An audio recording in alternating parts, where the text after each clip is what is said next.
Hello, my name is Dorothy Vogel, and for the past 3 summers, I've been playing keyboard for the Baroque on Beaver Festival Orchestra.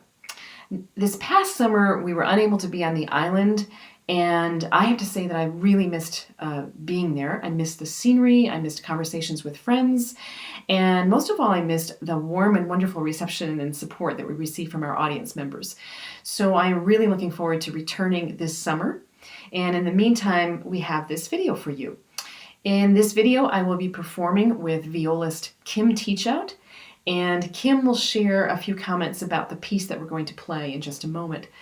I'd like to preface her comments by saying that Kim and I both live in Traverse City, and a few months ago, she called up and asked if I would like to work on this project. And in a year when so many live performance opportunities were shut down, it was wonderful to be able to do this. So we've been meeting in my home for the past 6 weeks, rehearsing this piece, and this video is the result of that collaboration.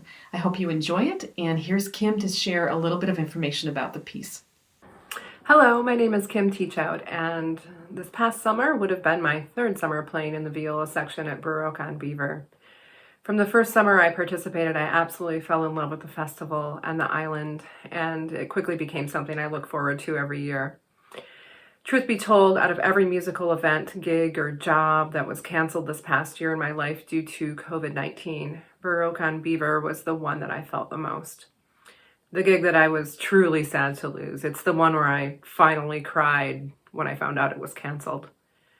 That being said, I'm really excited to return to the island next summer in whatever capacity or circumstances that can allow for everyone's safety. I also think it's so cool that we're able to continue to share music with you virtually throughout the year.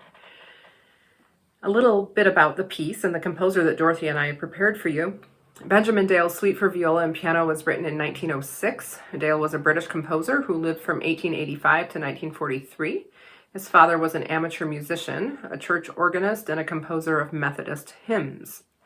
By the age of 14, Dale had followed in his father's footsteps and was already an accomplished organist and had written a small collection of compositions. At 15, he left school and enrolled at the Royal Academy of Music to study composition under Frederick Corder.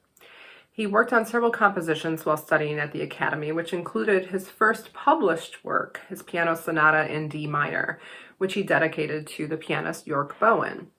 A review of his piano sonata by Lisa Hardy reads, "Dale's sonata was the first outstanding British piano sonata. Its harmonic language avoided the cliches of the Beethoven-Brahms style and utilized the resources of Straussian and Wagnerian chromaticism to an unprecedented level. In a sense, however, it marked the end of an era, as this was as far as late Romantic harmonies could be taken." His second published work was the suite that you will hear today. We will only be playing the second movement, and that second movement is titled Romanze. It was written and dedicated to the violist Lionel Tertis, who was the professor of viola at the Royal Academy of Music at the same time that Dale was a student there. At the time, it stretched the boundaries of viola technique, and I would say that remains true even today. Lionel Tertis and the violist William Primrose both performed this piece very often. Personally, I had never heard of it until about 3 years ago. I was reading an article in Strings magazine, which dated from 2007, and the article interviewed 11 top viola players and asked them to pick 2 different works. 1, their favorite work, and 2, the work in the viola repertoire that they thought was most overlooked. So Paul Neubauer is a violist who's a contemporary violist, active soloist, and former principal violist of the New York Phil. He chose this composition by Dale as the most overlooked work, in his opinion.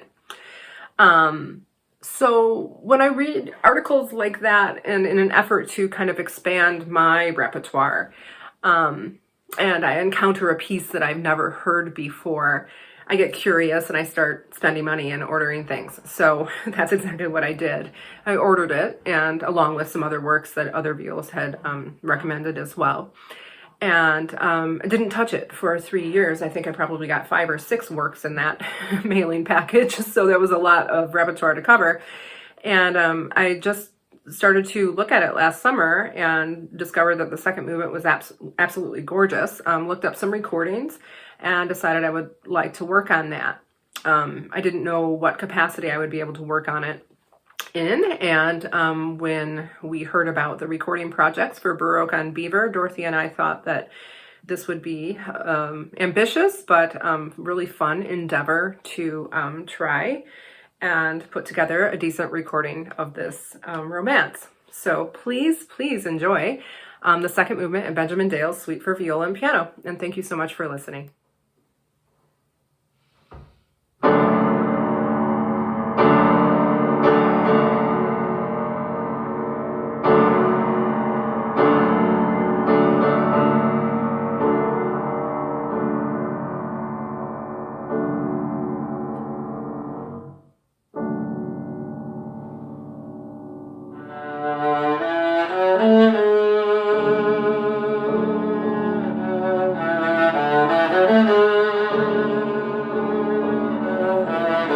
Thank you.